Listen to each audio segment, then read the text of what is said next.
It's easy to forget that people in the past dealt with the same mundane chores we do today, like grocery shopping and making lists.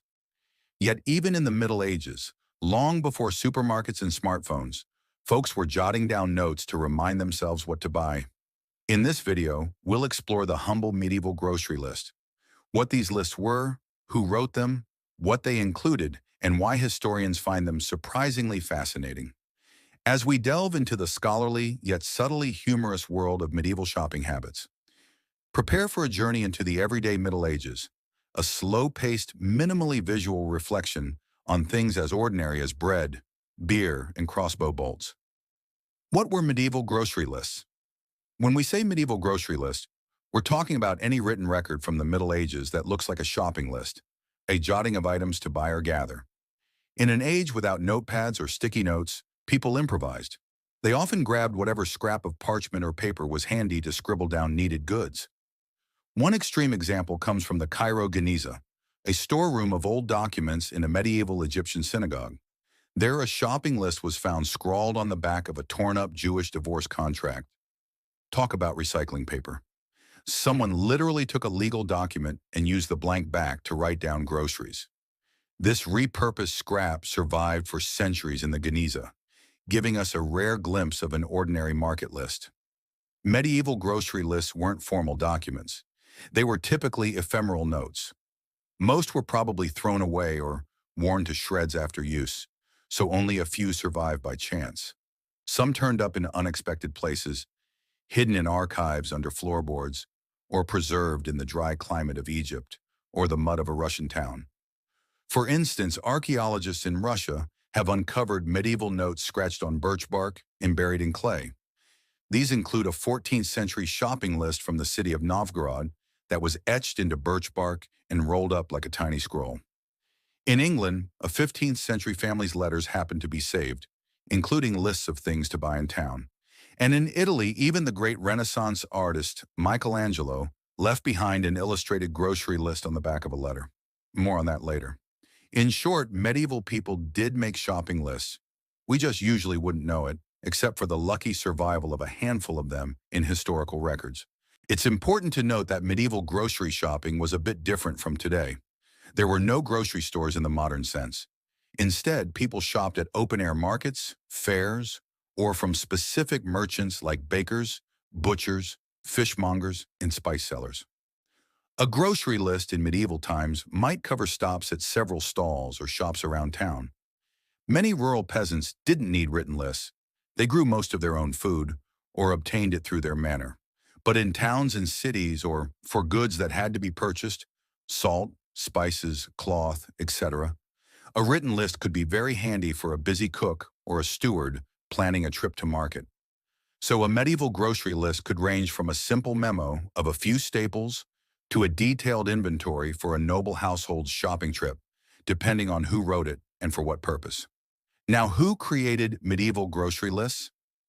Literacy was not universal in the Middle Ages, so the people writing grocery lists were generally those who could read and write, or had someone around who could. Often this meant the wealthier or urban folk, merchants, clerks, clergy, nobles, and their servants. For example, many household managers and stewards of great households kept written accounts of food stores and purchases. A noble or royal household was like a big business. It employed clerks to log expenses and sometimes to write out lists of provisions needed. King Edward I of England in the 13th century had an entire office responsible for feeding his court of up to 600 people. While the king himself probably didn't scribble shopping notes, his clerks did create records that read like enormous shopping lists for the palace kitchens. On the other end of the spectrum, members of the urban middle class or minor nobility sometimes wrote shopping lists in personal letters. A famous example comes from the Paston family of 15th century England, a well-to-do gentry family whose letters have been preserved. Margaret Paston, the matriarch, often sent her husband lists of things to buy while he was away in London or other cities. In one letter, she asked him to please purchase a pound of almonds, a pound of sugar, and even some good quality frieze cloth to make clothes for their children, noting that he'll get the cheapest and best choice from a specific merchant's wife. We can practically see Margaret thinking economically, telling her husband where the bargains are, proof that medieval wives did the medieval equivalent of coupon hunting and shopping around. Not only noble women wrote such lists, husbands, fathers, and even monks did too. The Novgorod birch bark letter mentioned earlier was written by a father named Onus to his son, Danilo. This father wasn't a famous noble or scholar. He was an ordinary townsman, yet he was literate enough to write down a list of necessities. Send me a shirt, towel, trousers, reins, and for my sister, send fabric, he requested. Then Riley added, if I am alive, I will pay for it. That dry postscript raises a smile today and reminds us that even common folk could pen a letter and a joke in medieval Russia. It also shows a parent essentially texting his kid, 13th century style, to bring back supplies, complete with a promise of reimbursement if he's still kicking. Clergy and scholars, being among the most literate groups, also occasionally wrote lists of provisions. Monasteries kept account rolls of their food and drink expenses. While not exactly casual grocery lists, these rolls listed everything a monastery bought or produced, from fish to wine to candles. A monk charged with managing the cellar or kitchen might maintain a list of needed goods. For example, a medieval priory's records might note weekly purchases of bread, ale, fish for fast days, and so on. These are formal accounts rather than scribbled notes, but they serve a similar purpose: keeping track of groceries. Finally, servants or agents sometimes created or received shopping lists on behalf of their masters. If a servant was sent to market, the master might give written instructions. Here's where Michelangelo's Renaissance-era list comes in. He drew his servant a pictorial shopping list so that the servant, who likely couldn't read, would know what to buy. That practice wasn't unique to Michelangelo. In medieval times, some merchants used pictorial signs or tokens for illiterate customers. So, while not everyone could write a grocery list, people found ways around illiteracy through drawings or memory. Overall, medieval grocery lists were produced by those who had both the need and the ability to write them. Typically, literate individuals in charge of managing food and supplies, ranging from king's clerks and abbey monks to housewives and fathers concerned with day-to-day necessities. What was commonly listed? What did medieval people actually write on their grocery lists? In many ways, the same kinds of things we might list today: food, drink, and household essentials, but tailored to their time. Let's break it down by categories. Staple foods. The foundation of medieval diets was grains, so it's no surprise that things like wheat, barley, oats, and the bread or ale made from them show up in records. A big household's provisioning list would certainly include grain in bulk. For instance, over a 6-month period in 1291, King Edward I's household bought 10 quarters of wheat, a quarter being about 28 pounds, for flour, and 10 quarters of malt for brewing beer. Bread and ale were daily necessities. Many people baked bread at home, but those who didn't might buy loaves from a baker, so a smaller personal list might simply say bread or flour if they intended to purchase those. One can imagine a medieval cook's memo: don't forget salt and flour. Salt, by the way, was extremely important for preserving and flavoring food, and we do see salt on at least one medieval shopping list. The Cairo Genissa fragment included a line for salt a quarter dirham, meaning a quarter dirham weight of salt. Proteins and produce. Meat was prized in the Middle Ages, though expensive. Wealthy households regularly listed meats on their provisioning accounts. Records show beef, pork, and mutton as the primary meats for King Edward's court. In just one Christmas feast of 1291, they consumed over 1,000 chickens, along with game birds like pheasants and partridges. Such quantities wouldn't appear on a casual list. They come from formal accounts. But a noble's shopping list might include, say, a dozen capons, castrated roosters, for a special meal. For everyday folk, meat was rarer. A peasant's grocery list, if one was literate enough to make it, would more likely emphasize cheaper protein like beans or peas, maybe some fish if near a river or coast. Fish actually shows up a lot due to religious fasting rules. Many medieval lists, especially in monasteries, would include fish or seafood for Fridays in Lent. Common fish at market included herring, cod, eels, and other inexpensive varieties. In Novgorod, if Onus needed food, he might have listed items like grain, cabbage, or fish, though his surviving note to his son was for clothing and supplies instead of food. Vegetables and fruits were usually not high on the lists, simply because many people grew their own in gardens, but urban shopping lists could mention produce, especially in season. One medieval marketplace account describes stalls of apples, pears, and garden vegetables alongside the grains and livestock. So a townsman's list in autumn might include apples or onions purchased from a farmer's stall.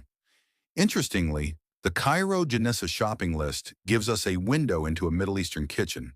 It lists sumac, a tangy spice, tahini, sesame paste, olive and sesame oil, and even firewood for the stove. These items were ordinary in 11th or 12th century Cairo, much as a modern list might say olive oil, spices, and charcoal. It's fascinating that the medieval shopper in Cairo planned so specifically, including exact weights for each ingredient, measured in dirhams, a unit of about 3.1 grams. They needed, for example, 3/8 of a dirham of sumac, a quarter dirham of tahini, and so on, perhaps gathering ingredients for a particular recipe. Spices and luxuries.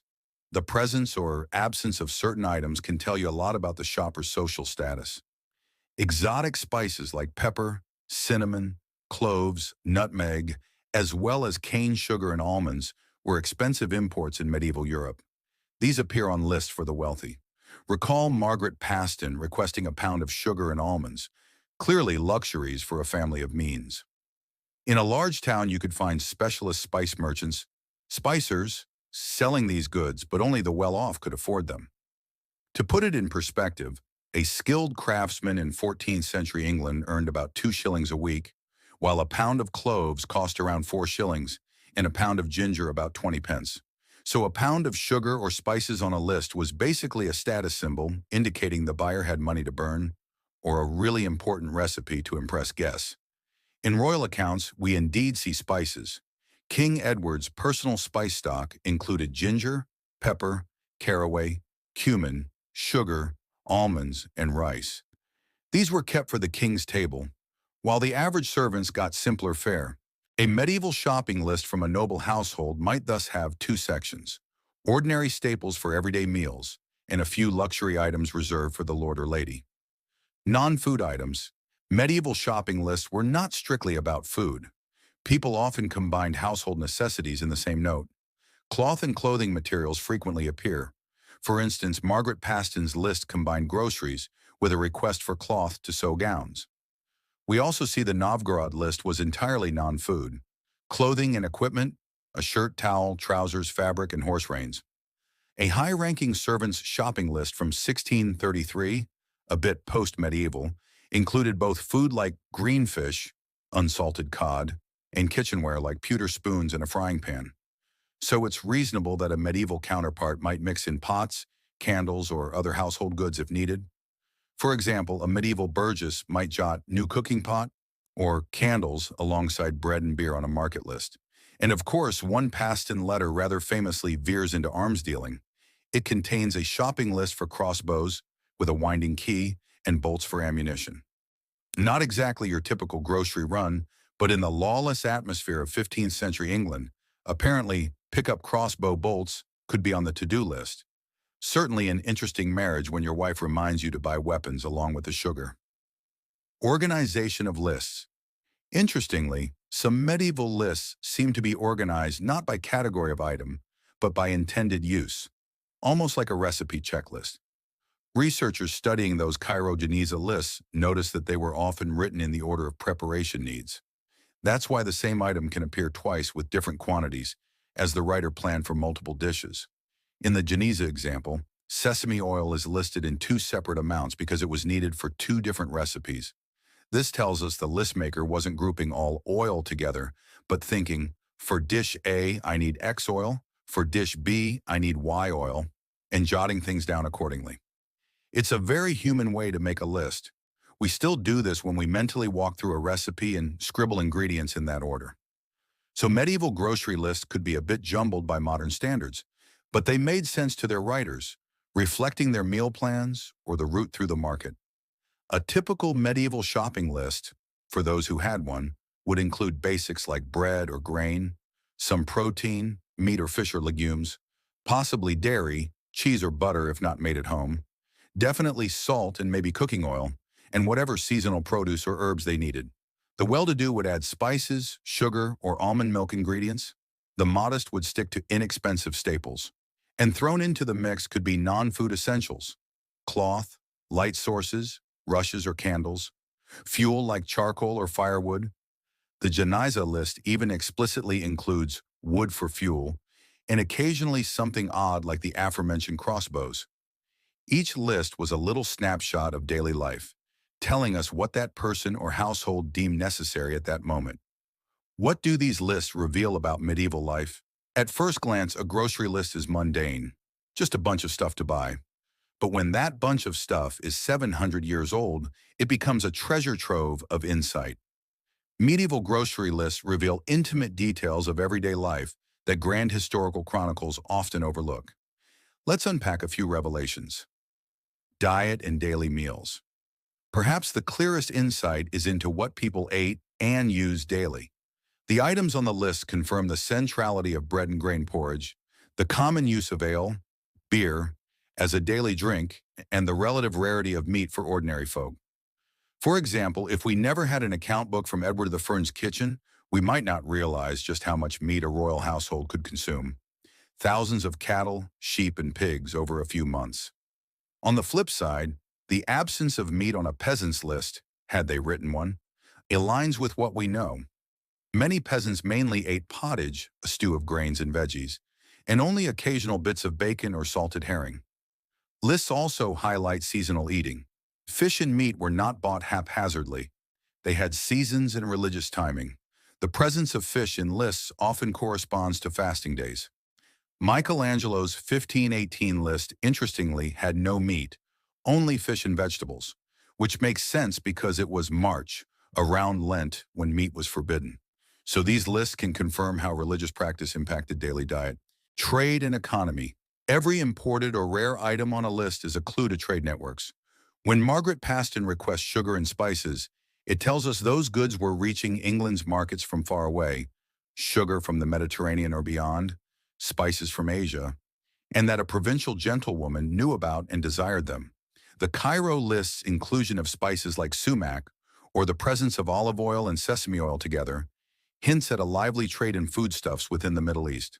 Olive oil likely came from local presses or nearby regions. Sesame oil may be similarly regional. The fact that both are listed suggests a well-stocked marketplace in medieval Cairo where multiple types of cooking oil were available. The Novgorod birch bark letters similarly demonstrate trade. A request for rains implies availability of leather goods, and asking for fabric for a sister shows that textiles were part of commerce.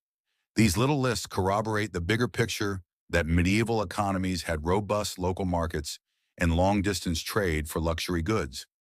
They also reflect prices and purchasing power indirectly.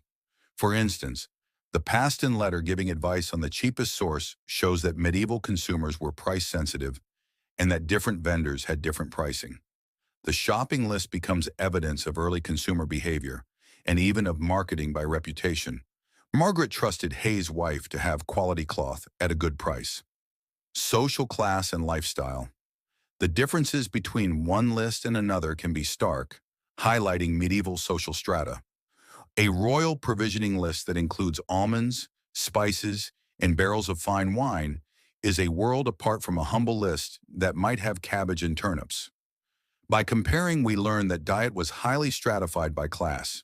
One delightful example: the Paston letters show a family aspiring to gentility, indulging in sweet almonds and sugar, whereas a monastic grocery note might revolve around fish and bread. Monks ate plentifully but plainly. Also, quantities speak volumes. Edward's household buying grain by the quarter, hundreds of pounds, and meat by the herd tells us that the nobility ate on a scale that required storage and preservation, salting, smoking, and an army of servants to manage it all. Meanwhile, a small list asking for a few dirhams of spices in Cairo suggests a meal for a family, not a feast, in everyday scale.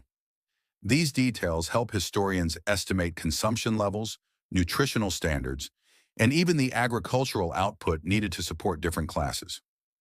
Gender roles in domestic management. Who wrote and used these lists can inform us about gender roles and household structure. The fact that Margaret Paston handles the shopping instructions while her husband is away indicates that the lady of the house managed domestic provisioning. It reinforces the idea that medieval women, especially in merchant or gentry families, often oversaw feeding the family, budgeting for food, and purchasing supplies. In noble households, the lord might hunt for game, but the lady managed the pantry. The existence of lists and account books kept by women or dictated by them to male scribes underlines women's often underappreciated economic role. On the other hand, some lists show male roles. The Novgorod father's list suggests a father sending his son to do the errands, reflecting a family dynamic and trust in the son's ability to handle transactions. Michelangelo's list is a master-servant interaction.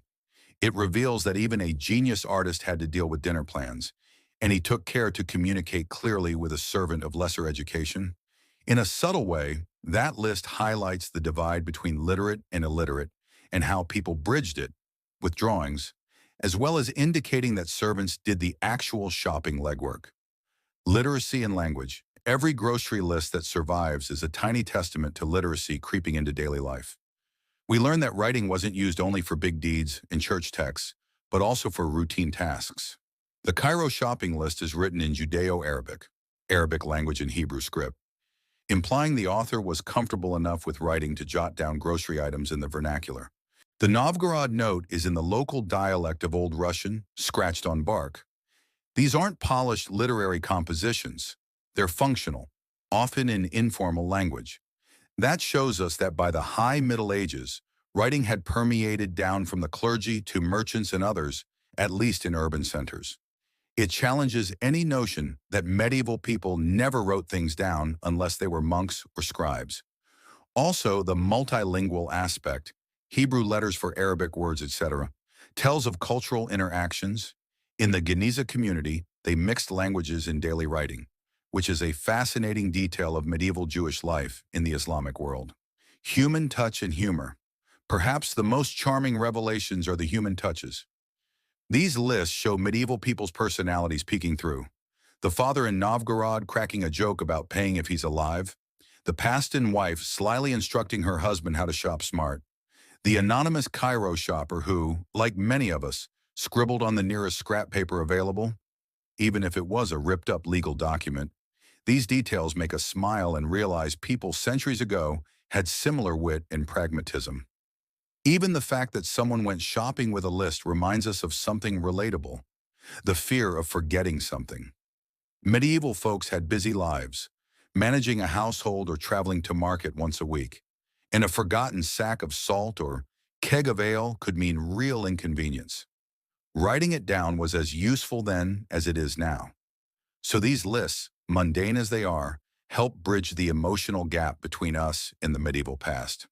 They speak in a normal, unpretentious voice about everyday concerns, which is rare in historical sources dominated by the voices of kings, popes, and chroniclers. In essence, a grocery list reveals the normalcy of life long ago, that much of history wasn't battles and coronations, but making sure there was bread on the table and oil for the lamp. Why do medieval grocery lists matter? Historically, given their humble nature, one might wonder why historians and enthusiasts care about medieval grocery lists at all. The truth is, these little scraps of daily life matter precisely because they are mundane. They fill in the blanks of history, answering questions about how ordinary people lived, what they valued, and how the economic and social systems actually played out on the ground. Here are a few key reasons these lists are historically important. 1. Illuminating everyday life. Grand historical documents tell us about laws, wars, and kings, but grocery lists tell us what time people woke up thinking about, probably breakfast. They provide evidence of things like diet, hygiene, and routine that official records often ignore. For example, an account roll might list huge stores of grain, but a personal shopping list might reveal that a certain spice or herb was used in common cooking, or that people regularly bought small luxuries like a bit of honey or a candle. This helps historians build a picture of daily life. what a kitchen smelled like, how often families went shopping, what ingredients were common versus special. It takes history beyond the castle and into the cottage and market stall. In a way, grocery lists are like tiny ethnographies of the past, describing culture through food and goods. They matter because they document history at the most human scale. 2. Bridging gaps in the records. As mentioned, such lists are rare. When one does surface, like the Guinness fragment or the birch bark letters, it can confirm or challenge what we think we know from other sources. Medieval cookbooks might list elaborate dishes, but a grocery list tells you what people actually bought. If, say, multiple lists from different places all include onions and garlic, we know those were widely used vegetables, even if the chronicles never mention peasants ate onions. These lists can also reveal regional differences, the presence of tahini and sumac in Cairo versus ale and cheese in England versus buckwheat or turnips in Russia. That enriches our understanding of regional cuisines and trade. Additionally, when cross-referenced with account books or price lists, a shopping list can help historians deduce prices and market activity. If someone regularly buys a small amount of spice, perhaps spices were sold in affordable small packets, contrary to the notion that only elites use them. Thus, each list is a data point in economic history. Third, evidence of literacy and communication. A scrap with writing on it, especially informal writing, is evidence of who was literate. Medieval grocery lists show that literacy wasn't confined to monks copying Bibles. It had practical uses in households and businesses. The Novgorod letters, over 1,000 of them, including shopping lists, have revolutionized our view of medieval Russian literacy, showing even children doodled their ABCs on birch bark. The Cairo Genesa's mundane notes prove that a wide slice of the Jewish community in medieval Egypt wrote in their daily life, from contracts to laundry lists. This kind of evidence pushes back against any overly dark view of the Dark Ages. We see instead a continuum of learning and practical literacy. These lists also highlight how people communicated needs. A list is essentially a message, sometimes from one person to another, like Margaret to her husband or a master to a servant. It's the ancestor of the modern text message or email reminder. Recognizing this continuity is historically significant. It reminds us that humans have long used whatever means available, paper, parchment, bark, ink, charcoal, to organize their tasks and delegate chores. 4. Humanizing historical figures. When a well-known figure like Michelangelo or a member of the Paston family leaves a grocery list, it rounds out their character for us. It's one thing to know Michelangelo sculpted David. It's another to learn he once drew a little fish and bunch of grapes on a note for dinner. That list, kept by the Casa Buonarroti in Florence, is often cited because it makes a divine artist suddenly very down to earth. Similarly, reading Margaret Paston's requests humanizes the late medieval gentry. Margaret is not just a name in a genealogy, but a mom concerned about feeding her kids and clothing them properly. The more we find such documents, the more we appreciate historical figures, famous or not, as real people with relatable concerns. This has an educational benefit. Students of history often find these personal glimpses far more engaging than lists of kings or battles. There's a gentle humor and warmth in realizing a medieval person worried about groceries just like we do. It collapses the centuries and creates empathy across time. The sheer relatability, connecting past and present. Ultimately, medieval grocery lists matter because they make the past relatable. They are a reminder that however much the world has changed, technology, social structures, language, some things remain constant. We all need to eat, we all have to stock up on necessities, and we all hate to realize we forgot to buy the one thing we went out for. There's a lovely continuity in picturing a medieval housewife or husband murmuring to themselves in a bustling market. List in hand, checking off items. You might even picture them getting home and realizing, oops, I forgot the salt. Humans haven't changed that much, and these lists drive that point home in a charmingly trivial way. It's history not of the great events, but of the Tuesday afternoon errands. And understanding those everyday events is crucial to truly understanding any historical period. One vivid example of continuity is Michelangelo's illustrated grocery list from 1518. On this half-millennium-old paper, the great artist sketched out what he wanted to eat because the servant he sent to market couldn't read. We see little drawings of bread rolls. He wanted 2 rolls for one meal, 6 for another. A fanciful fish, a herring, drawn with an arrow pointing to it, and circles representing eggs or perhaps fruit.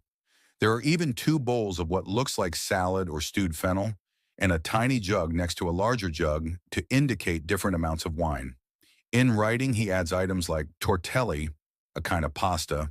He didn't draw those, just listed them in words. It's remarkably similar to something a busy person might do today. Make the list visual so nothing is misunderstood.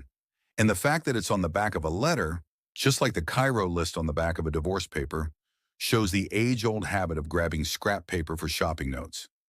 Michelangelo's list isn't medieval, it's Renaissance, but it underscores why these records delight us.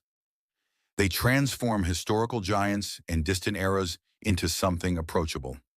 We can almost imagine Michelangelo at the dinner table, checking that his servant got everything: bread, fish, wine. It's a scene that could be any era. In the end, medieval grocery lists matter because they open a quiet, parchment frame window into the kitchens of the past. Through them, we glimpse the unremarkable, necessary rhythms of daily life, the kind of moments history often overlooks. Yes, they are mundane, but it is in mundanity that real life unfolds. These scraps of scribbled ink reveal not just what people bought, but what they valued, how they lived, and how much they had in common with us. In their dry details and quiet humor, we find a subtle kind of fascination, because long before apps and supermarkets, someone else was worried about forgetting the salt or getting a good price on herring, and they wrote it down. In their quiet, unassuming way, medieval grocery lists speak across time. People change, but our basic needs and our habit of jotting them down don't. That's why these lists deserve not just study, but a small, knowing nod of appreciation.